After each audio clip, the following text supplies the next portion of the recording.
क्योंकि आज हम आपको आपकी सबसे बड़ी भूल के बारे में बताने जा रहे हैं जिसने आपके घर को शायद कंगाली के द्वार पर खड़ा कर दिया है। दोस्तों, ये भूल जुड़ी हुई हैं आपके मंदिर से। दरअसल घर के मंदिर में रखी ये 3 चीजें आपको बर्बाद कर सकती है।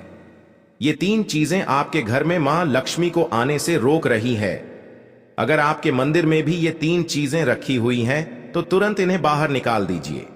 आइए जानते हैं दोस्तों कि आखिर कौन सी है वो 3 चीजें जो मां लक्ष्मी को आपके द्वारा आने से रोक सकती है। दोस्तों, हमारे शास्त्रों के अनुसार भगवान श्री कृष्ण कहते हैं कि कलयुग का मनुष्य कुछ अपवित्र चीजों को धार्मिक समझकर उनकी पूजा करेगा।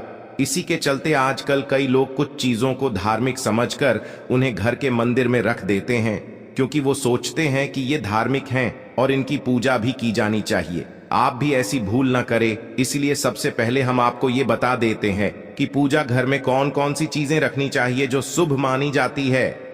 नंबर 1, दीपक। दोस्तों, हर कोई घर में एक छोटा सा पूजा घर जरूर बनाता है ताकि उसके घर में पॉजिटिव एनर्जी बनी रहे और नेगेटिव एनर्जी घर परिवार से दूर रहे। इस पूजा घर में दीपक जरूर होना चाहिए। ये दीपक मिट्टी का बना हो सकता है या इसकी जगह आप किसी भी धातु के दीपक का इस्तेमाल कर सकते हैं। इसके अलावा आप चाहें तो उपले या गोबर के कंडे पर गुड़ और हल्दी लगाकर घी के साथ घर में धूप भी दे सकते हैं। माना जाता है कि ऐसा करने से घर में नेगेटिव एनर्जी का वास नहीं रहता और परिवार में सुख समृद्धि बनी रहती है। नंबर 2, स्वास्तिक के चिन्ह को हिंदू धर्म में सबसे पवित्र माना गया है।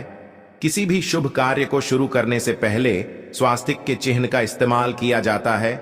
आप भी कोशिश कीजिए कि घर के मंदिर में स्वास्तिक चिन्ह अवश्य होना चाहिए, क्योंकि स्वास्तिक को समृद्धि और सुख शांति और एकता का प्रतीक माना जाता है। इसके लिए आप रोली की मदद से भी स्वास्तिक बना सकते हैं। नंबर 3, कलश। दोस्तों, कलश को सुख समृद्धि का प्रतीक माना जाता है। स्वयं भगवान श्री कृष्ण कलश को परिवार की सुख शांति और ऐश्वर्य के लिए जरूरी बताते हैं। इसलिए कलश तो आपके मंदिर में अवश्य होना चाहिए। कलश स्थापित करने के लिए आप इस तरह से कलश पर रोली और कुमकुम से स्वास्तिक बनाकर उसके ऊपर पत्तों के बीच नारियल रख के मंदिर में रख दीजिए। इससे आपके परिवार में समृद्धि तो रहेगी ही, साथ ही खुशियां भी आपके दरवाजे पर दस्तक देंगी।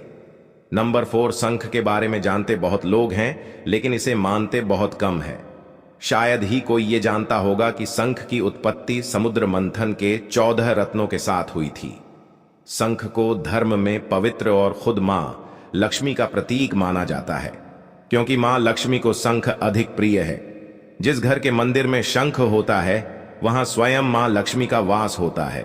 इसीलिए आप भी अपने पूजा घर में शंख रखना बिल्कुल भी ना भूलें। ऐसा करने से मां लक्ष्मी प्रसन्न होंगी और आपके घर में सदैव सुख समृद्धि बनी रहेगी। पैसे की कमी कभी नहीं सताएगी। साथ ही शंख की ध्वनि आपके घर में सकारात्मक ऊर्जा का संचार करेगी। नंबर 5, घंटी। दोस्तों, आपने मंदिरों में घंटी तो देखी ही होगी।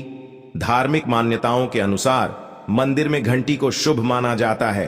साथ ही यह भी माना जाता है कि जिस घर में पूजा के दौरान घंटी बजाई जाती है उस घर के आसपास की सभी नकारात्मक ऊर्जाएं उस घर से दूर हो जाती हैं। घंटी न सिर्फ आपके घर में पॉजिटिव एनर्जी बनाए रखती है, बल्कि खुशहाली के सभी द्वार भी खोल देती है। घंटी बजाने से परिवार में एकता भी बनी रहती है। इसीलिए पूजा के दौरान घंटी अवश्य बजानी चाहिए और साथ ही आपके पूजा घर में घंटी होना भी आवश्यक है।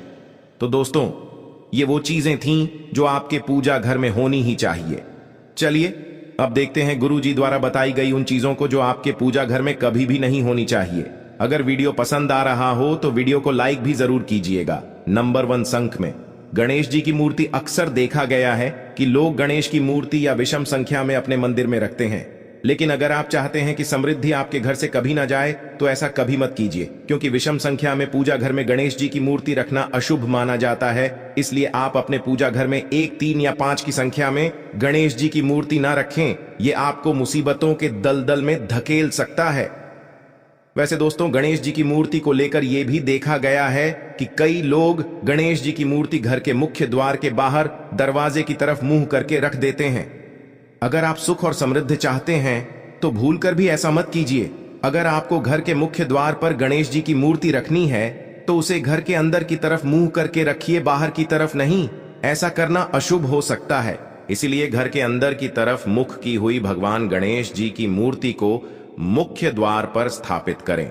आप चाहे तो मुख्य द्वार के दोनों तरफ भी गणेश जी की मूर्ति रख सकते हैं, लेकिन ध्यान रहे कि मूर्ति अंदर की तरफ ही हो, बाहर की तरफ नहीं। नंबर 2, टूटे हुए चावल।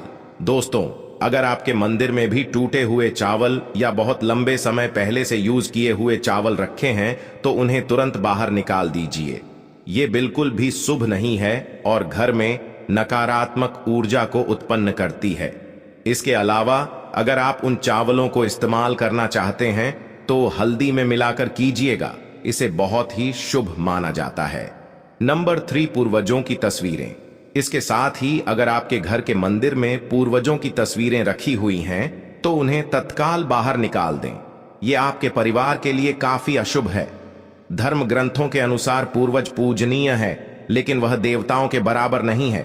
इसलिए अपने पूजा घर में कभी भी मृत परिजनों की तस्वीरें ना रखें। यह आपके लिए अशुभ संकेत है। इसके परिणाम भी काफी घातक हो सकते हैं और मंदिर का वातावरण भी नकारात्मक हो सकता है। इसके अलावा अगर आप किसी साधु संत को मानते हैं तो उनकी तस्वीर भी घर की किसी दीवार पर लगाएं। उसे पूजा घर में भूल से भी ना रखें। यह घर के वातावरण को नकारात्मक बनाता है। इसके साथ ही महाकाली, काल भैरव की मूर्तियां भी पूजा घर में नहीं रखनी चाहिए। और हां दोस्तों, ध्यान रहे कि मां लक्ष्मी के खड़े स्वरूप की पूजा मत कीजिएगा, क्योंकि मां लक्ष्मी हमेशा बैठी हुई मुद्रा में होती है। इसलिए उनके बैठे हुए स्वरूप को ही पूजना सही है।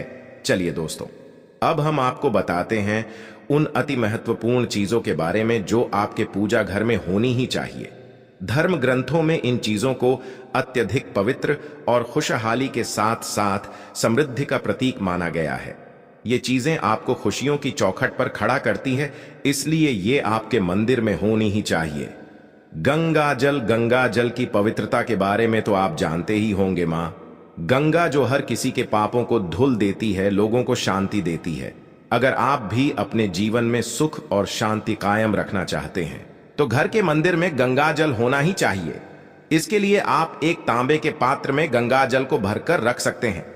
यह आपके परिवार में सुख शांति का प्रतीक है, जो घर की पवित्रता को भी बनाए रखता है। इसलिए कभी भी प्लास्टिक की बोतल या अपवित्र बर्तन जैसे स्टील या लोहे के बर्तनों में गंगा जल नहीं रखना चाहिए। यह अशुभ होता है। इसके अलावा दोस्तों, तने का फूल कभी भी शिवलिंग पर नहीं चढ़ाना चाहिए। तांबे के कलश में गंगा जल भरकर उसके ऊपर नारियल रखकर रोली की मदद से स्वास्तिक बनाकर उसे मंदिर में स्थापित करना चाहिए। और अगर आप महालक्ष्मी को प्रसन्न करना चाहते हैं तो पूजा करते समय मां लक्ष्मी को कमल का फूल चढ़ाएं। मां लक्ष्मी कमल के फूल पर ही विराजमान रहती है। उन्हें बेहद प्रिय होता है, क्योंकि ये कीचड़ से निकलकर भी दुनिया में खूबसूरती और पवित्रता बिखेरता है। इसलिए माता लक्ष्मी की पूजा करते समय कमल का फूल जरूर चढ़ाना चाहिए। ऐसा करने से कई गुना लाभ आपको मिलेगा। दोस्तों, इस दिवाली ध्यान रहे कि आप दीपक से दीपक ना जलाइए। शास्त्रों के अनुसार जो व्यक्ति दीपक से दीपक जलाता है वो रोगी होता है। ऐसा करने से रोग भी परिवार में पनपते हैं। इसलिए कभी भी दीपक से दीपक नहीं जलाना चाहिए। साथ ही मंदिर में एक घी का और एक तेल का दीपक जरूर जलाइए। ये आपको समृद्धि देगा। घी का दीपक दाईं तरफ और तेल का दीपक बाईं तरफ जलाने से समृद्धि बरकरार रहती है। इसके अलावा घंटा, धूपदानी, गंगा जल जैसी चीजों को बाईं तरफ रखना शुभ होता है। उम्मीद है दोस्तों आप ये समझ गए होंगे कि मंदिर में क्या रखना है और क्या नहीं रखना है। वीडियो पसंद आई हो तो वीडियो को लाइक करके शेयर कर दीजिए।